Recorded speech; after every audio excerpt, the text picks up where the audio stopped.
You're listening to the Time to Level Up podcast. I'm your host, business life coach Andrea Liebross. I help women in business commit to their own growth personally and professionally. Each week, I'll bring you strategies to help you think clearly, gain confidence, make your time productive, turn every obstacle into an opportunity, and finally overcome the overwhelm so that you can make money and manage life. Let's create a plan so you have a profitable business, successful career, and best of all, live with unapologetic ambition. Are you ready to drop the drama and figure out the how in order to reach your goals? You're in the right place. It's time to level up. Let's do this.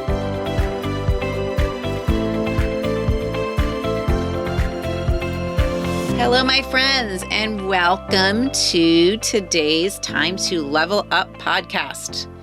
Today, we are going to talk about goals, and it's probably a very appropriate topic for this time of year, beginning of January. If you guys are listening to this in January of 2020, we're talking about goals. And if anyone is going to actually level up or commit to their own growth, then they need to have some goals. And speaking of committed to growth, if you have not applied and enrolled in my group coaching program starting in January of 2021, you may have a few hot minutes left to do that, depending on when you're listening to this. So we are starting mid-January. We're going to talk about goals in there, and we're going to reach our goals in there because we are going to be committed to our own personal and professional growth. If that sounds like something that you want to do, then I encourage you to head over to my website and check out the group coaching page and apply. Because a lot of times what happens is that we carry around our goals in a big Santa sack over our shoulders. And they are heavy. They are just heavy. They weigh upon us. And then if you're a normal human being, if you don't reach them, you feel extreme disappointment. And then sometimes you just don't even attempt to create new goals because you didn't reach them the first time. So we're going to talk a lot about that in Committed to Growth in group coaching in 2021, and we're going to talk about it today. So if you have a pencil and paper handy, I encourage you to grab it. If you don't, that's okay too. Just listen, use your listening ears. But let's get going.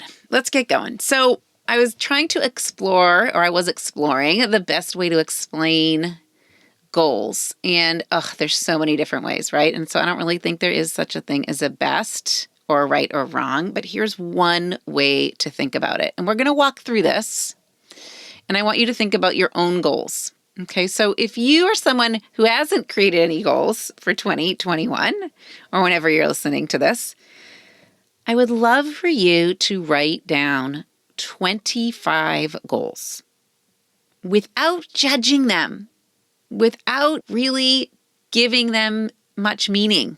Okay, write down 25 goals, just spill it out, okay? And there can be things on there, like I like to say, there can be things like putting all the laundry away, okay? But there also can be things like growing a 6-figure business or moving up from director to senior director if you're working in a company, or getting your kids through high school, okay?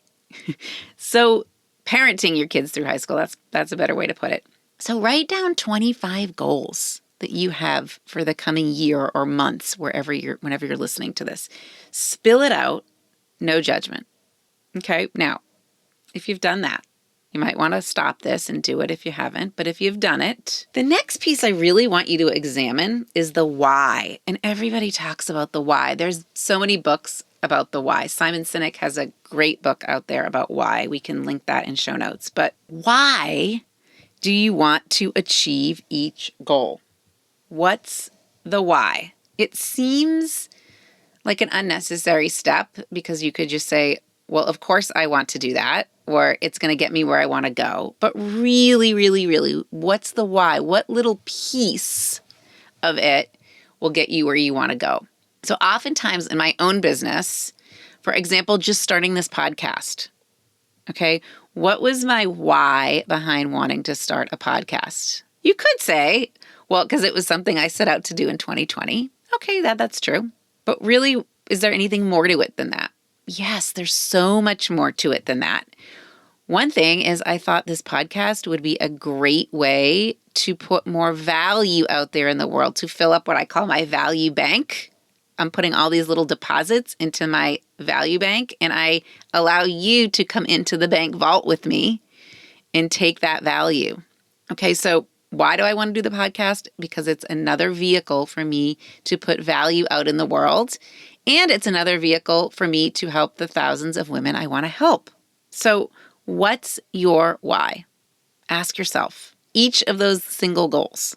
Next question I want you to just ask yourself is the why attached to a feeling? What I mean by that is, will it make you feel a certain way when you accomplish the goal? So when you accomplish that goal, do you think you're going to feel a certain way? Is that part of your why? If it is, in reality, what you're doing then is delaying the feeling you want to have by having a goal. Okay, so if you say, when I accomplish this goal, I am going to feel accomplished, I guess, you're telling yourself that you're not allowed to feel that way until then. And that is not true. You can feel accomplished today, whether or not you have accomplished that goal or not. Go check out my Feelings podcast. I think it's number 3.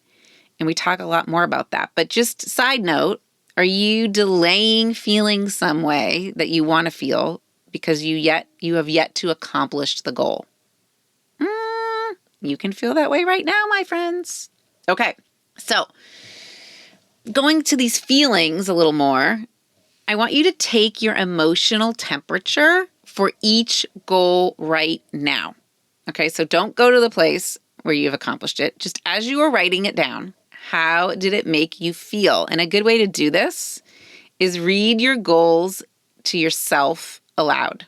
Okay, so how does each goal make you feel now?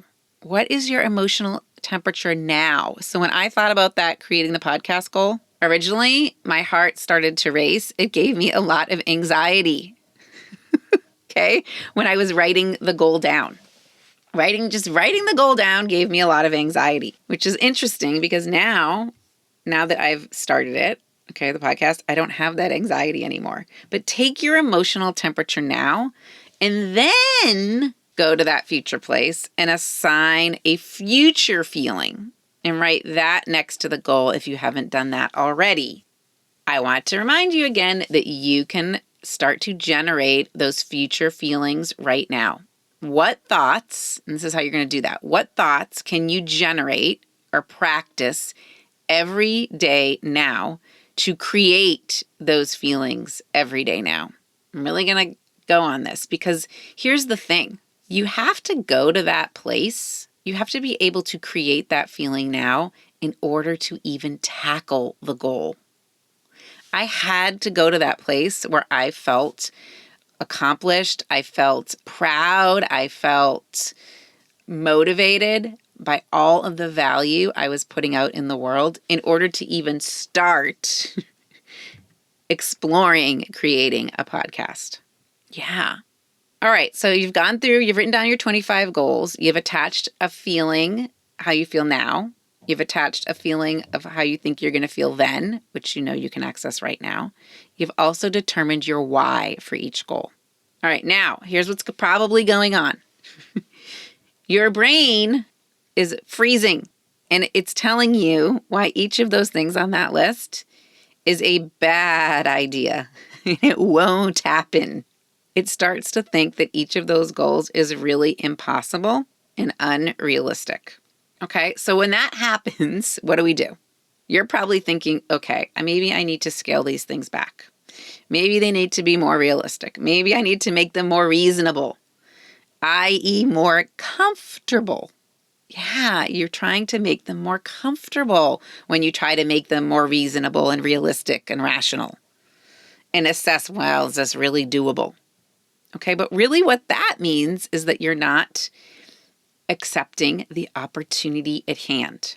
Okay, so what we do as humans is we repeat this process of trying to make them more realistic and reasonable with most of our goals until we end up making very, very, very little progress.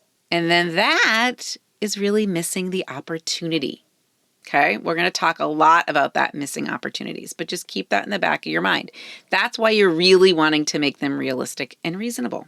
And this is the very reason many of us shy away from goal setting at all. We don't want to feel uncomfortable.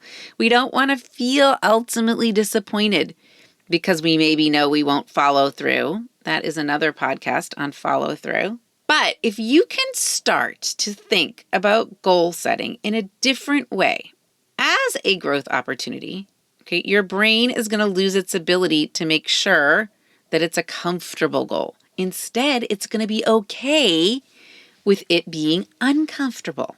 Because if you've already gone to the place where this is impossible, you've already gone to the place that you know you may fail.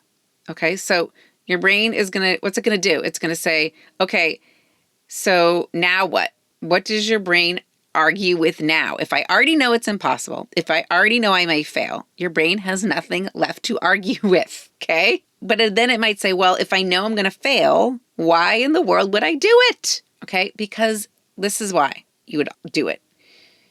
Because the alternative of not doing it is also failing.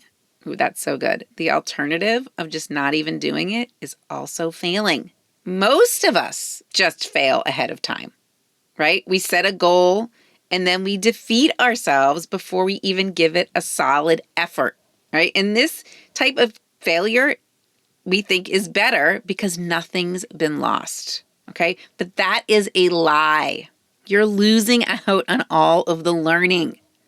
You're losing out on all of the knowing. And you have no idea what your lost opportunity could have been. All right, so this may have happened to you, it may not have happened to you. I was recently in a car with two other women, and they said to me, oh my gosh, Andrea, like we're following you on social media. I just don't even know how you do all the stuff you do. I could never do that. You just are so driven. And how do you do it? And so what I really wanted to say to them is you guys are missing out on such a huge opportunity by trying to create something. I'm trying to create a business and I'm helping people in the process. They're missing out by not even trying to create something. So how do I do it? I do it by being willing to fail. Okay. There's been lots of things that I've failed at. All right. But there's been lots of goals that I've actually accomplished. And if I had decided it were too hard ahead of time and failed ahead of time, it really would have cost me my current life and my amazing clients and the income I have and my ability to talk to you through this podcast. Okay. So I am encouraging you to feel yucky and even fail for the sake of learning how to fail and learning from the failure. All right, so I'm trying to think of things that I have learned so much from that I totally would have, if I hadn't done it, it would have been a big fail too. So example, okay, think about this, having kids. If I had said, no, having kids is too hard, parenting is too hard, I would have lost out on so much that's amazing in my life right now. All right, in a business sense, if I had said, I was in a work situation where I kind of knew ahead of time that I thought this person would be hard to work for, and I was about to just say no, okay? But I went and did it anyway, and guess what? She was hard to work with, and guess what? I didn't work there for very long. But if I hadn't done that, I would not have solidified in my own mind that I wanted to create my own business. Okay, so I failed, but yet it was a win. It was a learning opportunity. Another thing in this current business I have, I started out thinking that having a book club in the business was going to be a brilliant idea. I called it Books and Beyond. I did it for about a year and it kind of was a fail. It was a flop. Okay, I just couldn't get it going. But what I realized from that is that people want the goodness of the books. They just didn't want to read them and they didn't want to come to the book club. So now I share information about books in another way. So it was a fail, but it was a learning opportunity. So I am encouraging you to fail for the sake of learning how to fail and learning from the failure. Who's your life coach? If you don't currently have a life coach, I would be so honored to be yours. I created a virtual coaching program called Committed to Growth that I want to invite you to join me in. We'll have weekly group coaching, individual private coaching, and online chats, along with hours of courses and content that I have created just for you. To take part, all you have to do is apply now to reserve your spot, and we will start as a group in January. So if you're ready to take this work to the 10x level and join a community of like-minded women along the way, head to my website, www.andrealiebross.com, and click on the group coaching section to apply. I'll see you there. So even though we believe that if we don't try, we can't fail, I think that's a lie. Failing ahead of time is still failure, but you learn nothing from it and you stall your own growth, your own evolution. All right. So if you think about it, failing repeatedly is how we really accomplish most great things. That could be a whole history essay, AP US history. But really in the process of failing that repeatedly, that's not even why we're doing it. We aren't just willing to fail so we can win eventually. Okay, so if you're not willing to even fail, you're not willing to even win eventually.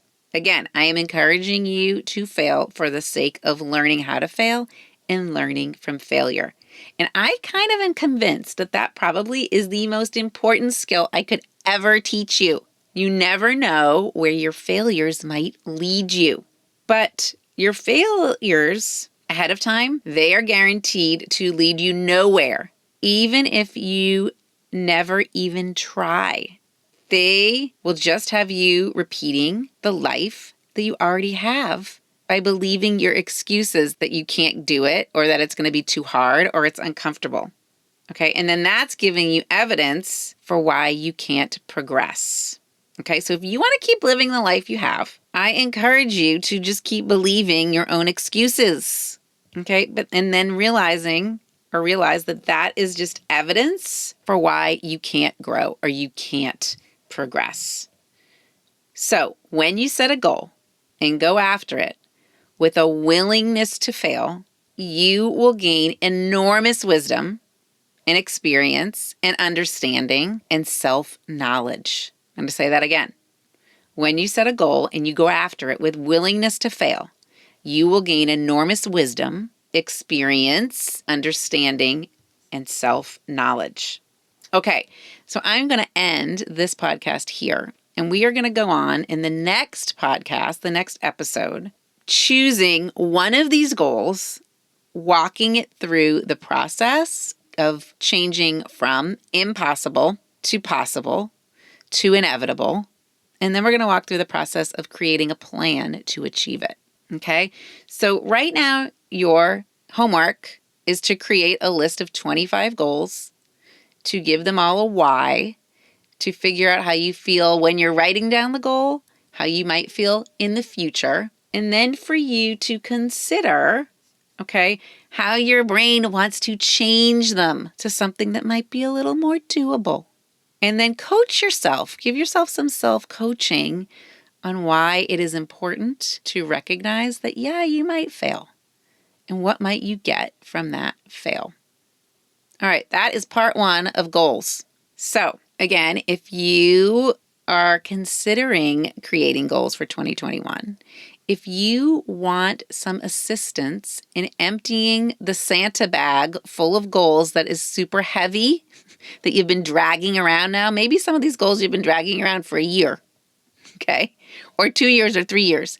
If you want help emptying that bag, you're ready to commit to emptying the bag, okay, and not feeling disappointed in yourself come a year from now, then go hop over to that group coaching page on my website, apply and enroll in Committed to Growth. I think you might have 1 second left to do that if you are listening to this on the day the podcast dropped. And if you missed it, still go there and get on the list for the next group coaching opportunity, or let's work together one-on-one. All right, my friends, until next time, remember, you can do this. We can do it together. It is time to level up. Have a great day. Thanks for tuning in to today's show. If you're ready to commit to personal and professional growth, move forward, make money, and manage life, head to AndreaLiebross.com. That's AndreaLiebross.com to find out about the ways we can work together. Until next time, go level up.